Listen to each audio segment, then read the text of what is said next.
సామెతలు 21:1 చదవండి. యెహోవా చేతిలో రాజు హృదయము నీటి కాలువల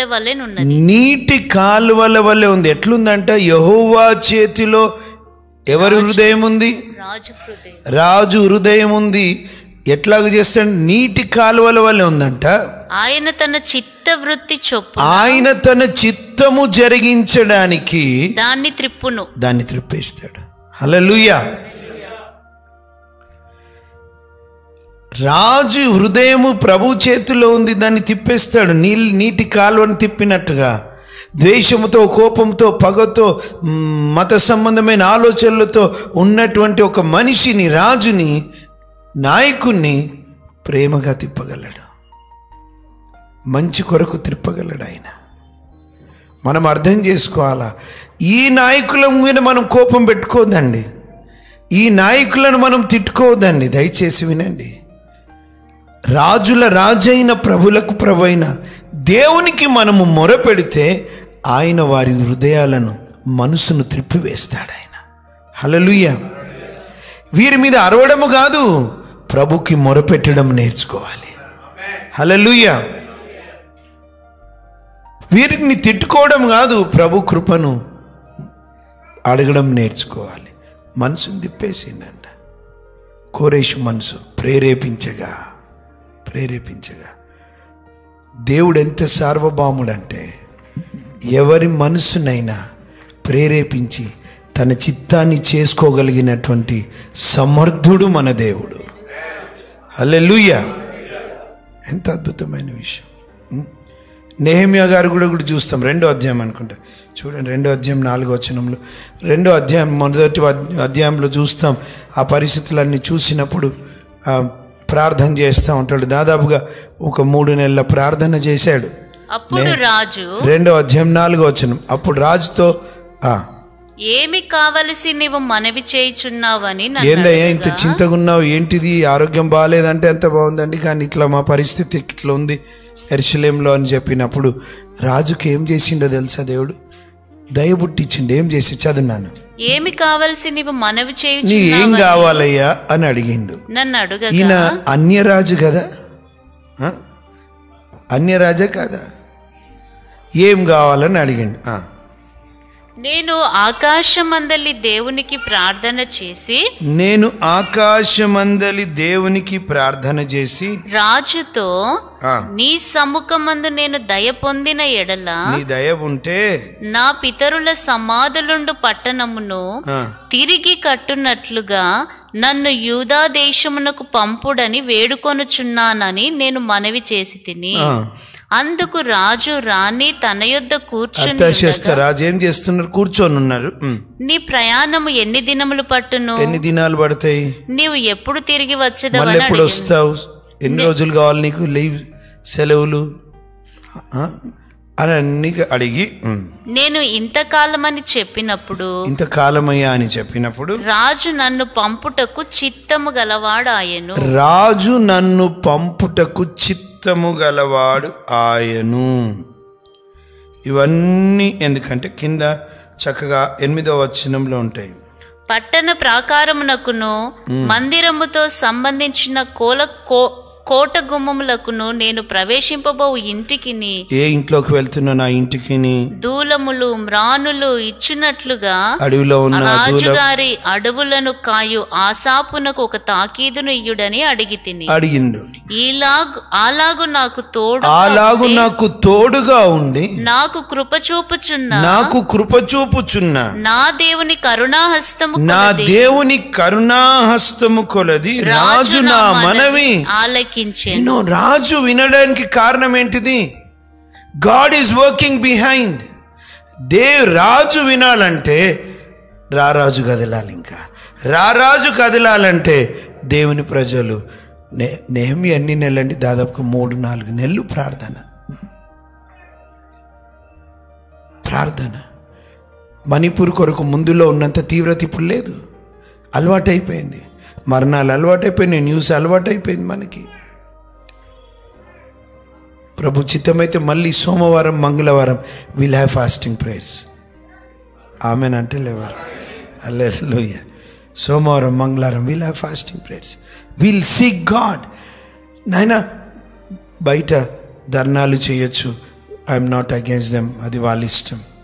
బట్ నాకు అర్థమైనటువంటి విషయం, రాజులు కూడా కదలాలని మనం చేస్తున్నాం కదా, ఆ రాజు హృదయం కఠినంగా ఉండొచ్చు, ఇంకా కఠినం కావచ్చు, కానీ రాజు కదిలితే ఆ రాజు కఠినమైన రాజు హృదయం కూడా కరిగిపోయేలా చేసేటటువంటి దేవుడు.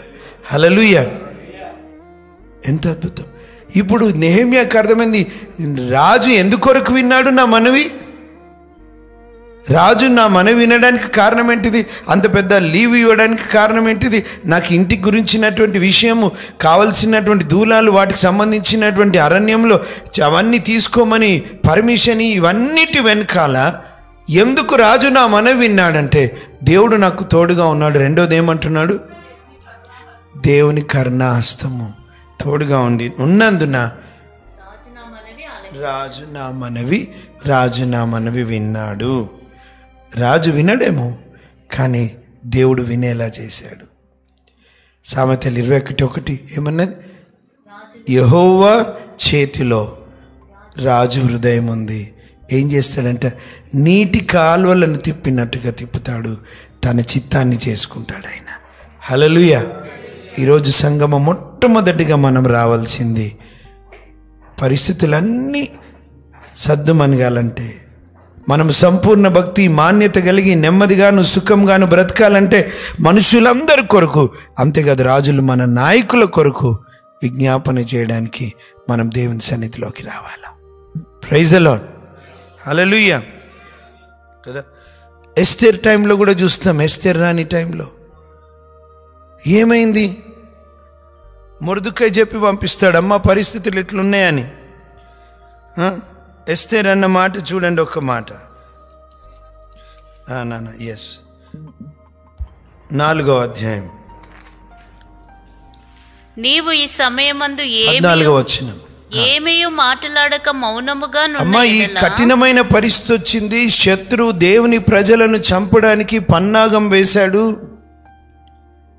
శత్రువు చాలా కుట్రలు చేస్తున్నాడు. మొర్దుకైకి ఆ సంగతి తెలిసింది. ఇప్పుడు రాజనగరిలో ఉన్న అంతఃపురంలో ఉన్న ఎస్తేరుకి మాట తెలియపరిచిండు.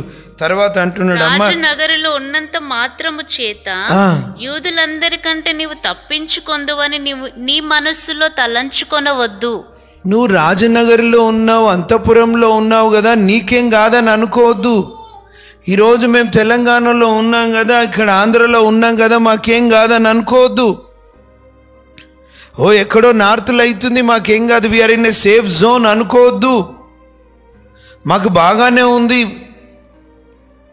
అనుకోవడానికి వీల్లేదు. ఎస్తేర్తో అంటా ఉన్నాడు మొర్దుకై, నువ్వు అంతఃపురంలో ఉన్నావు, మహారాణిగా ఉన్నావు, నాకేం జరగదు అనుకోవద్దు. నువ్వు ఈ సమయం ముందు ఏమంటున్నాడు, ఈ సమయం ముందు ఏమీ నువ్వు మాట్లాడకుండా మౌనంగా ఉన్నట్లయితే యూదులకు సహాయము విడుదలయు మరి ఒక్క దిక్కు నుండి వచ్చును కానీ నువ్వు నీ తండ్రి ఇంటి వారు నశిస్తారు.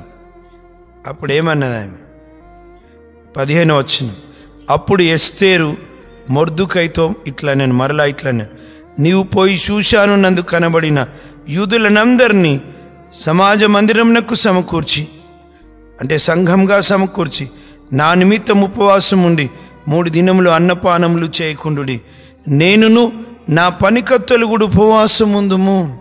మీరు ఉపవాసం ఉండండి.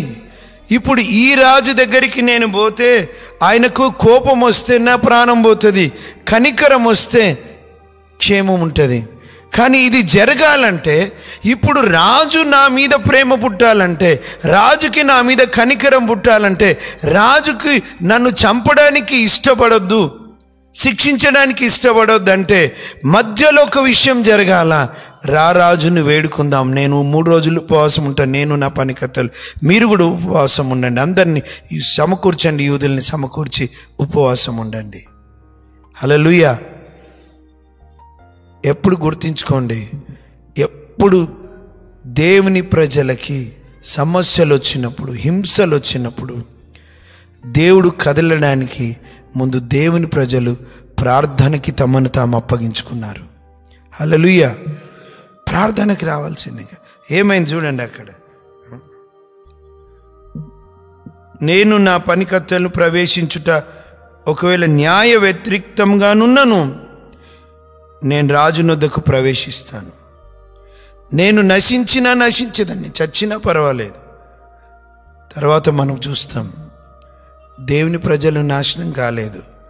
ఎవరైతే కుట్ర పన్నారో హామాను, మొర్దుకై కొరకు ఏ ఉరికొయ్య అయితే తయారు చేశాడో, ఏ ప్లాన్ అయితే వేశాడో, ఏ గుంట అయితే దొవ్వాడో, అదే గుంటలో శత్రువు పడి చనిపోయాడు. అంటే గుంట ఇన్ ద సెన్స్ ఆ ప్లాన్లో, అదే ఉరికొయ్యపై మొర్దుకై కోసం తయారు చేసినటువంటి ఉరికొయ్య మీద హామాను ఊరేలాడాడు. కారణం ఏంటో తెలుసా? మధ్యలో జరిగిన ఒక అద్భుతమైన విషయం. ఉపవాసం ఉండి, ఎస్తేరు గ్రంథంలో దేవుడు అనే మాట కనబడదు. ఎక్కడ దేవుడు కనబడదు. We don't see God, but we see God's hand. దేవుని హస్తము, దేవుని కార్యము ఎస్తేరు గ్రంథంలో చూస్తాం. Praise the Lord, hallelujah. ఇప్పుడు ఏంటి, దీన్ని బట్టి ఏమర్థమవుతుంది, మనం ఏమర్థం చేసుకోవాలా? ఇప్పుడు రాజులు మారాలన్నా, మన వైపు వారికి మంచి కనికరం పుట్టాలన్నా, దయ పుట్టాలన్నా, మనకు న్యాయం చేయాలన్నా, ఇప్పుడు సమస్యలన్నీ సద్దు మనగాలంటే ముఖ్యంగా నాయకులు కదలాలా, తర్వాత అధికారులు ఉన్నారు, వాళ్ళకు ఇవన్నీ వాళ్ళు కదిలితే అయిపోతుంది. కానీ కదలరు కొన్నిసార్లు. కానీ వారిని కదిలించగలిగినటువంటి వాడు దేవుడు. ఆయన హస్తము కదిలించగలిగింది ప్రార్థనలో మనము. హల్లెలూయా. ఒక భక్తుడు అంటాడు కదా, క్రైస్తవుడు మోకాళ్ళ మీద ఉండి ప్రార్థన చేస్తేనంట ఆ ప్రార్థన దేవుని హస్తాన్ని కదిలించే నరము లాంటిది అంటాడు. It moves God's hand. ప్రభు హస్తం కదిలిందంటే ఇంకా కార్యాలు జరుగుతాయి. Praise the Lord. ఇప్పుడు మనం అర్థం చేసుకోవాలా, ఇప్పుడు మనుషులందరి రక్షణ కొరకు, రాజుల కొరకు, ఇప్పుడు నాయకుల కొరకు చేయాలా. అధికారులు ఉన్నారు, ఇప్పుడు అధికారులలో కూడా ఒక మతం భావం వచ్చేస్తుంది. వాళ్ళు కూడా మనుషులే.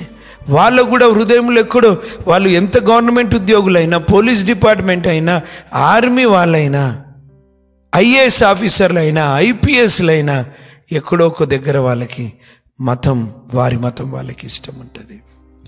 వేరే వారంటే కోపం ఉంటుంది కొన్ని సందర్భాల్లో. ఇప్పుడు అధికారులలో కూడా ఇట్లుంటే, నాయకులు ఇట్లుంటే ఇంకేది మనల్ని కాపాడేది? ఎవరు కాపాడేవారు? వాళ్ళ హృదయాలను మార్చగలిగినటువంటి వాడు దేవుడు. హల్లెలూయా, హల్లెలూయా. ఇప్పుడు ఏం చేయాలి?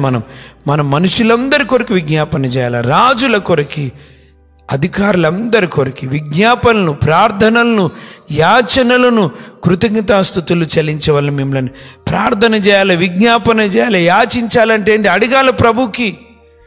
యాచన అంటే ఏంటిది? అడగడం. ప్రభువా నువ్వు కదులు, ప్రభువా మా ప్రైమ్ మినిస్టర్ గారిని కదిలింపజేయి, హోమ్ మినిస్టర్ గారిని కదిలింపజేయి, వారికి మంచి సలహాదారులను దయచేయి. ప్రభువా మణిపూర్ ఎడల ప్రేమ పుట్టించు నాయన, వారికి ఎటువంటి పరిస్థితులు ఉన్నాయో తెలియదు కనుక ప్రభువా వారికి కృప దయచేయి, జ్ఞానము దయచేయి, ఆలోచన దయచేయి, నిర్ణయాలు తీసుకోవడానికి ధైర్యము దయచేయి.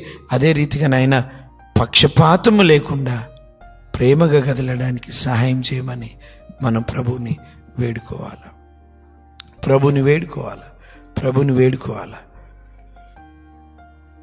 కొంతమంది ప్రార్థన ఇప్పటికీ చేయరండి, విజ్ఞాపన ఇన్ని జరుగుతున్నా చేయరు. ఈరోజు మనల్ని మనం ప్రార్థనకి ప్రభు సన్నిధిలో అప్పగించుకోవాలి. Praise the lord.